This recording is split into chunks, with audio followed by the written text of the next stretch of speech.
Hello, Sue Rose Minahan, January 24, 2021. Today, Larry King, notable, amazing journalist, passed yesterday at 87. Who is Larry King? Let's see a chart and understand this amazing, wonderful man. Yes, his birth date, November 19, 1933, at 10:38 in the morning. Brooklyn, New York, where it said 1 out of 6 leads you back 6 degrees. It's somewhere in 6 degrees, you'll know somebody from Brooklyn. We all knew Larry King, CNN. He was on, his talk show for 25 years, besides writing books and a myriad of journalistic television broadcasting wonders. That he created this entire sense of interviewing with conversation. I love conversation. I'm a Gemini. Looking at him, I see that he's a hallmark. He definitely a person that I have strong affinity and always enjoyed his amazing interviews, because it was more of an interview than a conversation. He loved to ask questions and he loved to listen. And let's find out some of the ingredients in his life that really demonstrated some of the things that in the articles that you read and find out about the man. Immediately speaking, his children say, as they wrote his epitaph, that he loved them so dearly, regardless of his ventures and abilities on a public scale, which you can easily see, a public scale, 10th, 11th, 12th house, his Saturn in the first. We'll get into that more. His Pluto in the 7th, he was inquiring with the other individuals and counseling in a sense, always the deeper, the darker. That also connects to another factor. But let's look why his children called him always their champion, that anything large or small he adored. His South Node is in Leo. Leo, the family. Leo, the children. And in fact, I think it means also that all your creations are your children. He loved nothing more than asking the questions and listening to find out. And also commented on, for the staff, they said that when he loved being in front of the camera. Well, that's Leo. Leo South Node, you come in with that. You are center stage. You are the sunshine beaming down, and recognizing that energy, however, is part and parcel importance to the dynamics of Leo.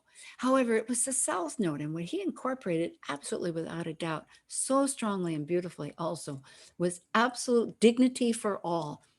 Leo is dignity. That's in its best, highest sense, and really an attribute in this nation of ours, because our South Node is in Leo also. And to understand, or North Node is actually, get that dignity of all people is the hallmark of the truth of the beauty of every manifestation of a creation of the highest sense of Leo.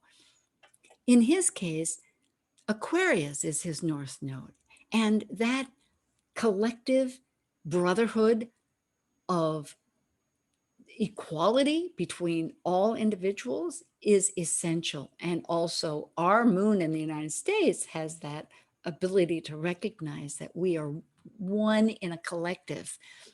His moon was in the 11th house, and it's in Sagittarius, that philosophical sage that really wants to explore new visions all the time. And he did through his collaboration of visiting with people, also accentuating that natural Aquarian sense of brotherhood, which in his case, let's look at another feature. There's so many signatures that speak of it. His Saturn is in the first house of self.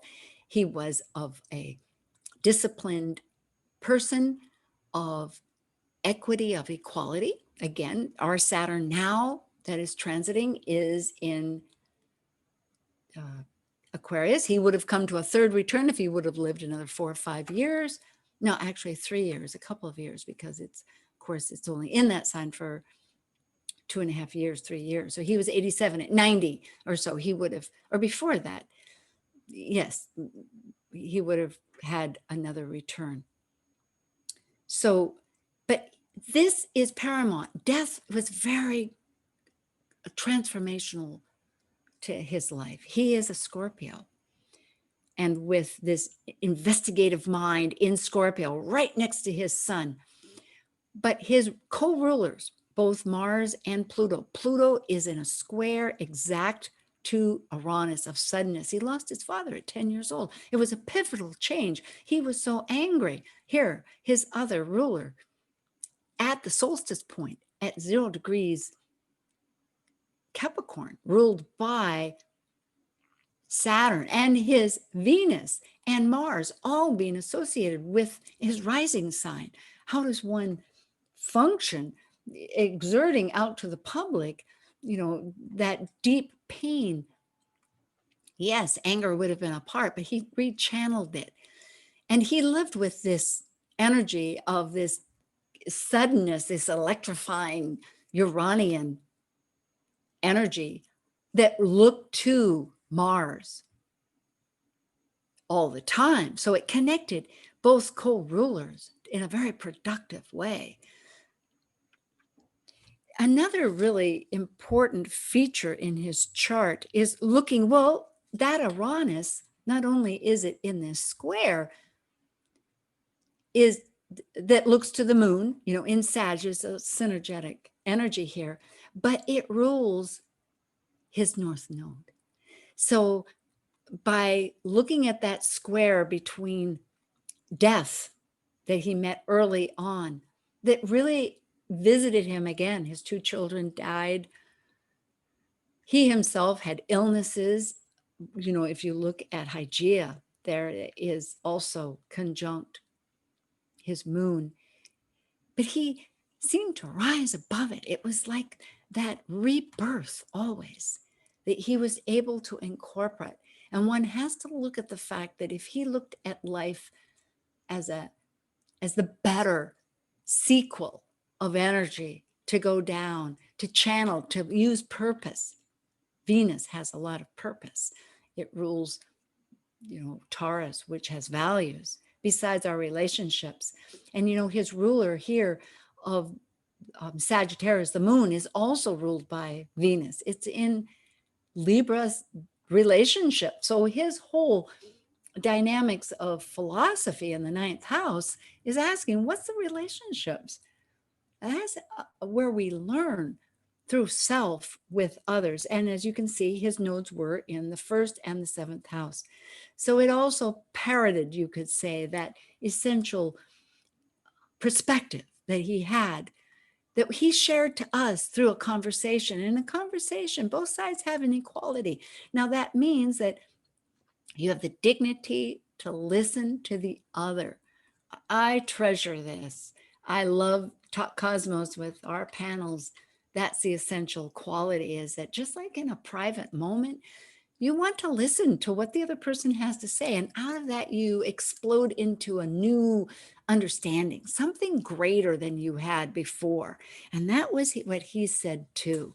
And Larry King, really such a pioneer in the gift of understanding further all the composites of what makes up mankind, that Aquarian energy, because he would interview people that were all the presidents, the Dalai Lama, the sports people, and the common person. He even did a Muppet person. I mean, I call it a person because, yes, in many ways it is. It's that energy that we understand in our world. He had the 4th quadrant, which is transpersonal.